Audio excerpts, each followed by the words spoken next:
آج آئے ہم اکٹھے خدا کے کلام کا مطالعہ، واز کے عنوان وہ آلات جو خدا معجزات کرنے کے لیے استعمال کرتے ہیں سے کرنے میں کچھ وقت گزارتے ہیں۔ کتاب مقدس کی 66 کتابوں میں ہم بہت سے معجزات دیکھ سکتے ہیں جو خدا نے انجام دیے تھے۔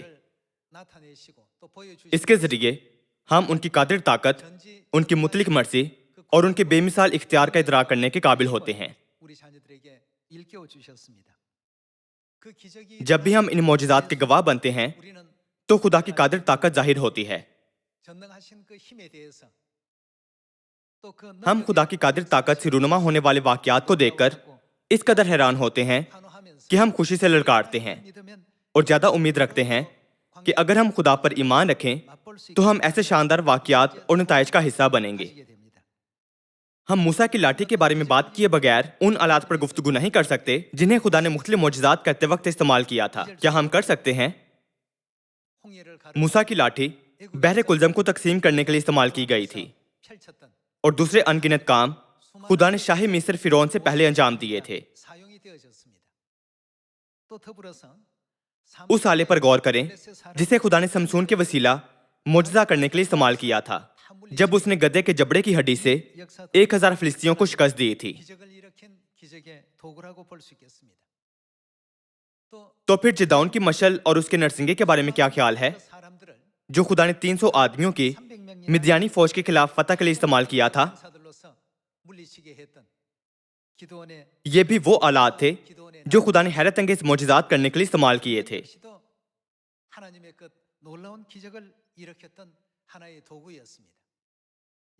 اور بھی ہیں۔ نئے عہد نامہ میں پطرس کا جال وہ آلہ تھا جسے خدا نے معجزہ کرنے کے لیے استعمال کیا تھا۔ پطرس نے ساری رات سخت محنت کی لیکن ایک مچھلی بھی نہیں پکڑ سکا تھا۔ تاہم خدا نے معجزہ کرنے کے لیے پطرس کے جال کو ایک آلے کے طور پر استعمال کیا تھا، جس کے باعث وہ بڑی تعداد میں مچھلیاں پکڑنے کے قابل ہوا جو 2 کشتیاں بھرنے کے لیے کافی تھیں۔ اور بھی ہیں۔ دریائے یردن ایک ایسا آلہ تھا جس سے خدا نے نعمان کو کوڑ سے شفا دینے کا معجزہ کیا تھا۔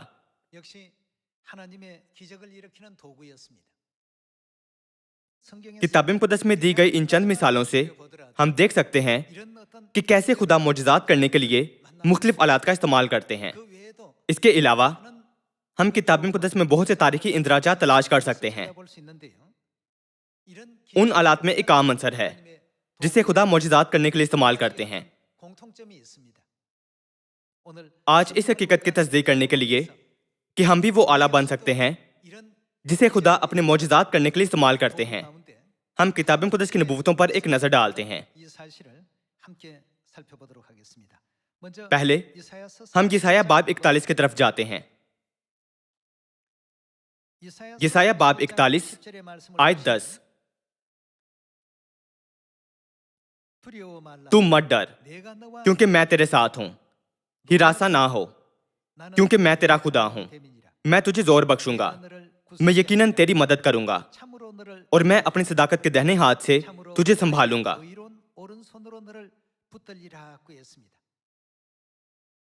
خدا ہمیشہ ہمیں ایک آلہ مہیا کرتے ہیں جس کے ذریعے معجزے کیے جا سکیں۔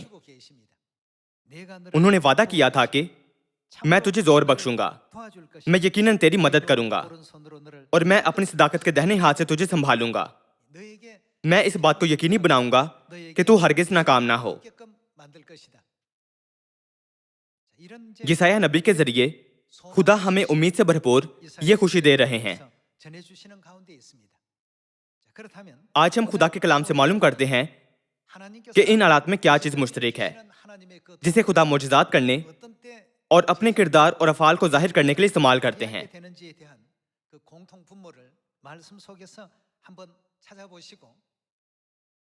مہربان سے اس پر غور کریں، ان تمام آلات میں کیا مشترک ہے؟ حیرت انگیز معجزات کرنے کے لیے استعمال ہونے والے آلے کے لیے خدا کا کیا تقاضا ہے؟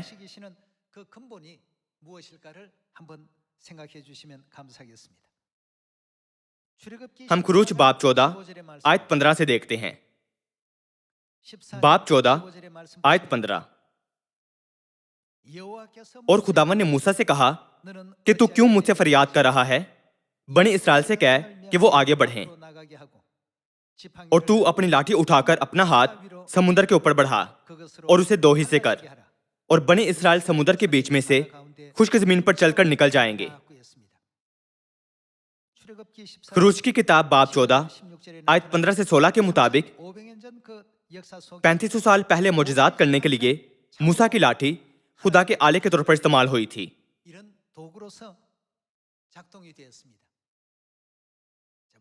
ये वाकया रूनुमा होने की क्या वजह है, इसके बारे में एहतियात से सोचते हैं और कुजात बाब 7 की तरफ जाते हैं। कुजात बाब 7, कुजात की किताब बाब 7 आयत 19 से देखते हैं। सो बीच के पहर के शुरू में जब नए पहरे वाले बदले गए तो जिदाउन और वो 100 आदमी जो उसके साथ थे लश्करगाह के किनारे आए और उन्होंने नरसिंगे फूंके और उन घड़ों को जो उनके हाथ में थे तोड़ा और उन तीनों गोलों ने नरसिंगे फूंके और घड़े तोड़े और मछलों को अपने बाएं हाथ में और नरसिंगों को फूंकने के लिए अपने दाहिने हाथ में ले लिया और चिल्ला उठे कि यहोवा की और जिदाउन की तलवार। और ये सब के सब लश्करगाह के चौगिर्द अपनी अपनी जगह खड़े हो गए। तब सारा लश्कर दौड़ने लगा और उन्होंने चिल्ला चिल्लाकर उनको भगाया और उन्होंने 300 नरसिंगों को फूंका और खुदावन ने हर शख्स की तलवार उसके साथी और सब लश्कर पर चलवाई और सारा लश्कर सरीरात की तरफ बैतशिता तक और तबात के करीब अबील मुहला की सरहद तक भागा। जिदाउन ने अपना नरसिंगा और मशल बुलंद की और नरसिंगा फूंका। मिद्यानी फौज काफी मजबूत थी और उसके पास कई अच्छे हथियार थे, जबकि हम देख सकते हैं कि यह बड़ा मौजज़ा कैसे हुआ था। उन्होंने एक दूसरे पर तलवारें चलाईं और सैकड़ों लोग मारे गए थे। क्या वजह थी कि ऐसा बड़ा मौजज़ा करने के लिए जिदाउन की मशल और नरसिंगे ने इस तरह काम किया? अब आइन लूका बाब 5 की तरफ जाते हैं। चाहे पुराने अहदनामा के औकात हों या नए अहदनामा के, ये वाकयात कैसे रूनुमा हुए थे, इसके बारे में एहतियात से सोचते हैं और लूका बाब 5 की तरफ जाते हैं। बाब 5 आयत 1। लूका बाब 5 आयत 1। जब भीड़ उस पर गिरी पड़ती थी और खुदा का कलाम सुनती थी और वो गनीसरत के झील के किनारे खड़ा था, तो ऐसा हुआ कि उसने झील के किनारे 2 कश्तियां लगी देखीं, लेकिन मछली पकड़ने वाले उन पर से उतरकर जाल धो रहे थे। और उसने उन कश्तियों में से एक पर चढ़कर, जो शमौन की थी, शमौन पतरस है, लिहाजा शमौन से ताल्लुक रखने वाले का मतलब पतरस से ताल्लुक रखने वाला है, उससे दरखास्त की कि किनारे से जरा हटा ले चल, और वो बैठकर लोगों को कश्ती पर से तालीम देने लगा। जब कलाम कर चुका तो शमौन से कहा, गहरे में ले चल और तुम शिकार के लिए अपने जाल डालो। शमौन ने जवाब में कहा, ऐ उस्ताद, हमने रात भर मेहनत की और कुछ हाथ ना आया, मगर तेरे कहने से जाल डालता हूँ। ये किया और वो मछलियों का बड़ा गोल घेर लाए और उनके जाल फटने लगे। और उन्होंने अपने शरीकों को जो दूसरी कश्ती पर थे इशारा किया कि आओ हमारी मदद करो। बस उन्होंने आकर दोनों कश्तियां यहां तक भर दी कि डूबने लगीं। शमौन पतरस ये देखकर यीशु के पांव में गिरा और कहा, ऐ खुदावन, मेरे पास से चला जा, क्योंकि मैं गुनाहगार आदमी हूं। क्या वजह थी कि ये वाकया भी रूनुमा हुआ? हम दूसरे सलातीन की किताब बाब 5 की तरफ जाते हैं। दूसरे सलातीन बाब 5 आयत 9 से देखते हैं। बाब 5 आयत 9। सो नामान अपने घोड़ों और रथों समेत आया और अलीशा के घर के दरवाजे पर खड़ा हुआ। और अलीशा ने एक कासिद की मार्फत कहला भेजा, जा और यरदन में 7 बार गोता मार, तो तेरा जिस्म फिर बहाल हो जाएगा और तू पाक साफ होगा। अगरचे नामान की जिंदगी के दिगर पहलू अच्छे थे, लेकिन वो कोर्ट में मुब्तला था, इसलिए उसने अलीशा नबी की तलाश की।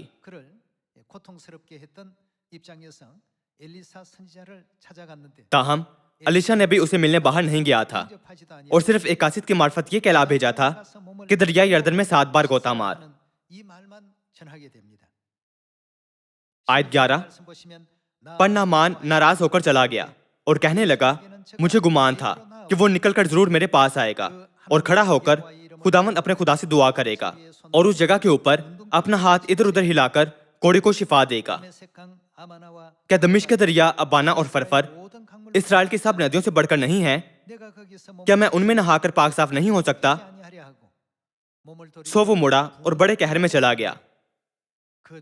تب اس کے ملازم پاس آ کر اسے یوں کہنے لگے اے ہمارے باپ، اگر وہ نبی کوئی بڑا کام کرنے کا حکم تجھے دیتا تو کیا تو اسے نہ کرتا؟ بس جب وہ تجھے کہتا ہے کہ نہا لے اور پاک صاف ہو جا تو کتنا زیادہ اسے ماننا چاہیے۔ تب اس نے اتر کر مرتے خدا کے کہنے کے مطابق یردن میں 7 غوطے مارے اور اس کا جسم چھوٹے بچے کے جسم کے مانند ہو گیا اور وہ پاک صاف ہوا۔ اس زمانے میں موجود دوائیوں سے کوڑ کا علاج ناممکن تھا، تاہم دریائے یردن میں 7 بار غوطہ مارنے سے اس کا جسم پاک ہو گیا تھا۔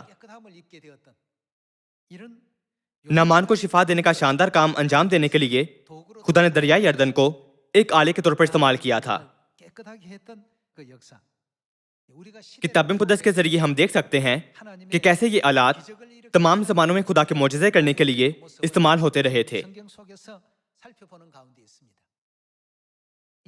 ان تمام آیات کو پڑھنے سے آپ یہ سمجھنے کے قابل ہوں گے کہ ان تمام آلات میں ایک چیز مشترک ہے۔ ہم قضات باب 15 کی طرف جاتے ہیں۔ باب 15 آیت 14۔ جب وہ لہی میں پہنچا تو فلسطی اسے دیکھ کر للکارنے لگے۔ تب خداوند کی روح اس پر زور سے نازل ہوئی اور اس کے بازوؤں پر کی رسیاں آگ سے جلے ہوئے سن کی مانند ہو گئیں اور اس کے بندھن اس کے ہاتھوں پر سے اتر گئے اور اسے ایک گدھے کے جبڑے کی نئی ہڈی مل گئی۔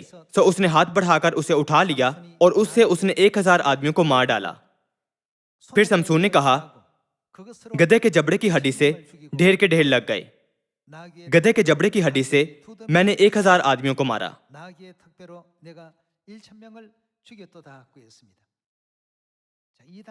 جب فلسطینیوں نے اسرائیلیوں پر ظلم ڈھایا تو سمسون منصف تھا۔ اس نے 1000 فلسطینی دشمنوں کو گدھے کے جبڑے کی ہڈی سے شکست دی تھی۔ یہ قضات باب 15 میں لکھا ہے۔ موسیٰ کی لاٹھی کے بارے میں سوچیں۔ گدھے کے جبڑے کی ہڈی جسے سمسون نے استعمال کیا تھا، جدعون کی مشل اور نرسنگا، پترس کے جال اور دریائے یردن کے بارے میں سوچیں جسے نعمان کو کوڑ سے شفا ملی تھی۔ یہ سب چیزیں کیا تھیں؟ وہ معجزات کرنے کے آلات کے طور پر استعمال ہوئی تھیں۔ ہم یوحنا باب 2 سے دیکھتے ہیں۔ یوحنا باب 2 آیت 7۔ یسوع نے ان سے کہا مٹکوں میں پانی بھر دو، پس انہوں نے ان کو لبالب بھر دیا۔ پھر اس نے ان سے کہا اب نکال کر میری مجلس کے پاس لے جاؤ، پس وہ لے گئے۔ جب میری مجلس نے وہ پانی چکھا جو میں بن گیا تھا اور جانتا نہ تھا کہ یہ کہاں سے آئی ہے، مگر خادم جنہوں نے پانی بھرا تھا جانتے تھے، تو میری مجلس نے دلہا کو بلا کر اس سے کہا ہر شخص پہلے اچھی میں پیش کرتا ہے اور ناقص اس وقت جب پی کر چھک گئے، مگر تو نے اچھی میں اب تک رکھ چھوڑی ہے۔ یہ پہلا معجزہ یسوع نے کائنائے گلیل میں دکھا کر اپنا جلال ظاہر کیا اور اس کے شاگرد اس پر ایمان لائے۔ پانی کے میں تبدیل ہونے کے معجزے پر غور کریں، اور وہ معجزہ جس میں جدعون کی 300 آدمیوں نے 1,35,000 سپاہیوں کی مدیانی فوج کو شکست دی تھی۔ اس وقت کے بارے میں کیا خیال ہے جب پترس نے ساری رات محنت کی لیکن کچھ پکڑ نہ سکا؟ یسوع نے کہا گہرے پانی میں لے چل اور جال ڈال۔ جب پترس نے ایسا کیا تو اس نے بہت سی مچھلیاں پکڑیں۔ اس کے علاوہ اس وقت کے بارے میں کیا خیال ہے جب نعمان نے دریائے یردن میں غوطہ مار کر شفا پائی تھی؟ اور اس وقت کے بارے میں جب موسیٰ نے بحر کلزم کو 2 حصے کرنے کے لیے اپنی لاٹھی استعمال کی تھی؟ موسیٰ کے زمانے سے شروع کر کے ہم نے ان حیران کن واقعات پر غور کیا ہے جہاں خدا کی عظیم قوت ظاہر ہوئی تھی۔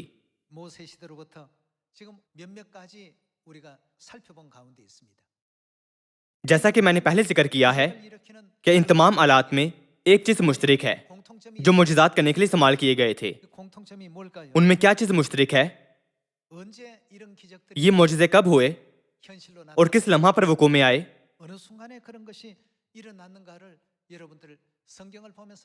अगर आप किताब मुक़द्दस पर गहराई से तवज्जो करें तो ये तमाम मोजज़े खुदा के कलाम की फरमाबरदारी से हुए थे।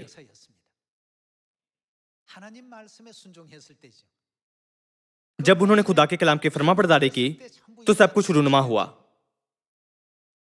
जब उन्होंने खुदा के कलाम की फरमाबरदारी नहीं की तो कोई मोजज़ा वक़ूअ में नहीं आया था। हम यरीहो फतह करने की तारीख को नहीं भूल सकते जब मुल्क कनान को पहली बार फतह किया गया था। यरीहो के साथ भी ऐसा ही था। जब लोगों ने एक साथ खुदा के कलाम की फरमाबरदारी की और इसे अमल में लाए तो इन मोजज़ात की कुव्वत जाहिर होने लगी।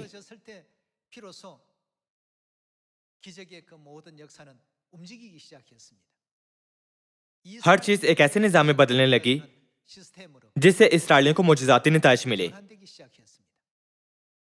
उस लम्हे तक जब फरमाबरदारी का बटन नहीं दबाया गया था, इसराइलियों के लिए हर सूरत हाल और माहौल नासाजगार था। ताहम जब फरमाबरदारी का बटन दबाया गया तो इसराइलियों के लिए इन मोजज़ात के नाकाबिल तसव्वुर नताइज रूनुमा होने लगे जो किसी ने नहीं देखे थे।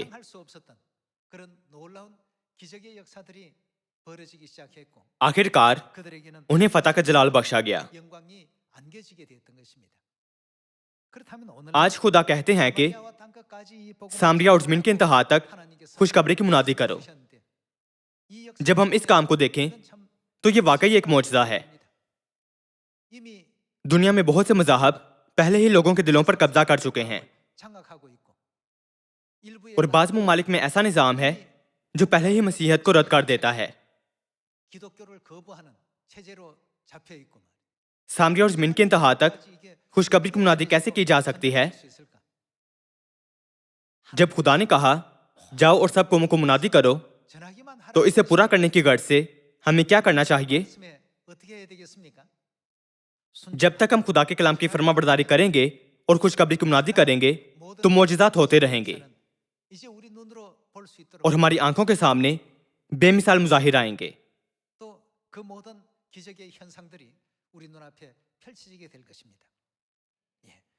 जैसा कि हम दरिया यर्दन की तारीख देखते हैं जिसमें नामान को शिफा दी गई थी, यशवा की तारीख जिसमें यरीहो को तबाह किया गया था,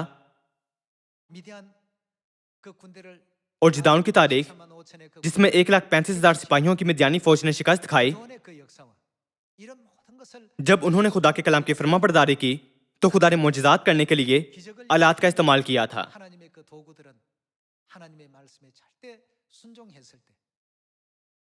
इस सूरत में यह मुनासिब होगा कि इजहार मुतलक का इस्तेमाल किया जाए। जब उन्होंने मुतलक तौर पर फरमाबरदारी की तो वो चीजें सामने आई जो उनके तसव्वुरात और तवक्कुआत से भी बाहर थीं।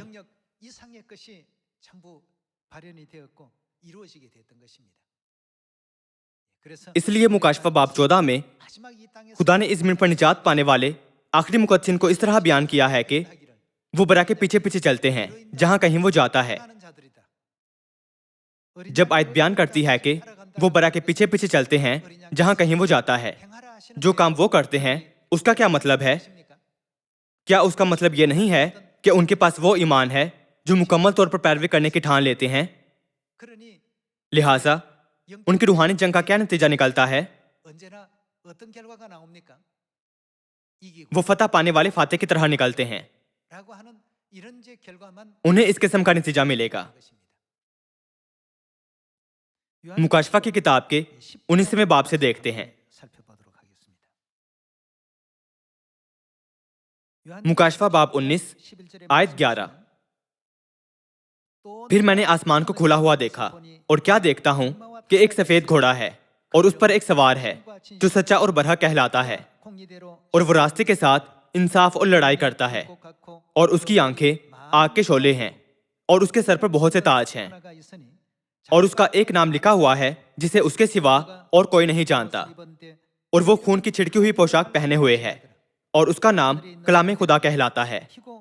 और आसमान की फौजें सफेद घोड़ों पर सवार और सफेद और साफ महीन कितानी कपड़े पहने हुए उसके पीछे पीछे हैं, और कौमों को मारने के लिए उसके मुंह से एक तेज तलवार निकलती है, और वो लोहे की असा से उन पर हुकूमत करेगा, और कादर मुतलिक खुदा के सख्त गजब की मै के हौज में अंगूर रौंदेगा।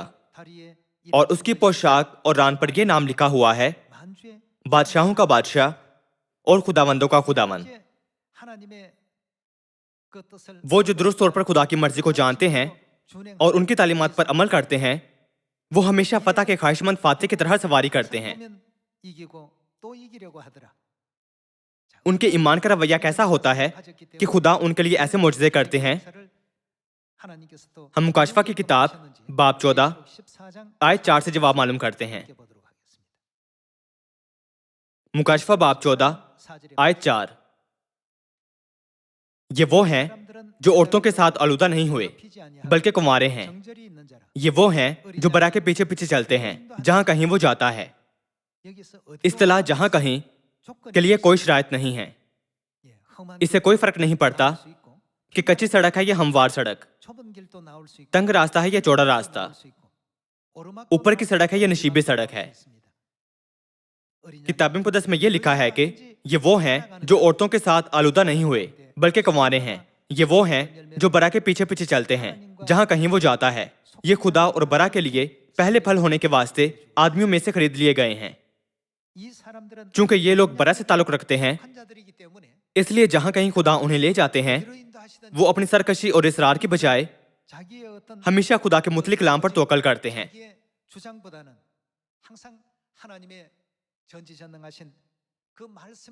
चूंकि वो खुदा के कलाम की फरमाबरदारी करते हैं, तो क्या वो उनके पीछे चलने के काबिल नहीं है जहां कहीं वो उन्हें ले जाते हैं? किताब मुक़द्दस की गवाही के मुताबिक अगर हम खुदा के हैरत अंगेज निजात के मंसूबे की तकमील देखना चाहते हैं, तो हमें क्या करना चाहिए? हमें हमेशा ईमान का रवैया बरकरार रखना चाहिए कि हम बरा के पीछे चलेंगे जहां कहीं वो हमें अपने कलाम के मुतलिक फरमाबरदारी के साथ ले जाएगा। पहले सामुएल बाब 15 की तरफ जाते हैं। पहला सामुएल बाब 15 आयत 22। सामुएल ने कहा, क्या खुदावंद सोख्तनी कुर्बानियों और ज़बीहों से इतना ही खुश होता है जितना इस बात से कि खुदावंद का हुक्म माना जाए? देख, फरमाबरदारी कुर्बानी से और बात मानना मेंढों की चर्बी से बेहतर है, क्योंकि बगावत और जादूगिरी बराबर हैं, और सरकशी ऐसी ही है जैसी मूर्तों और बुतों की परस्तिश। सोच, चूंकि तूने खुदावंद के हुक्म को रद्द किया है, क्या खुदावंद के कलाम को रद्द करने का मतलब ये नहीं है कि उसने खुदा के कलाम की नाफरमानी की है? चूंकि तूने खुदावंद के हुक्म को रद्द किया है, इसलिए उसने भी तुझे रद्द किया है कि बादशाह न रहे।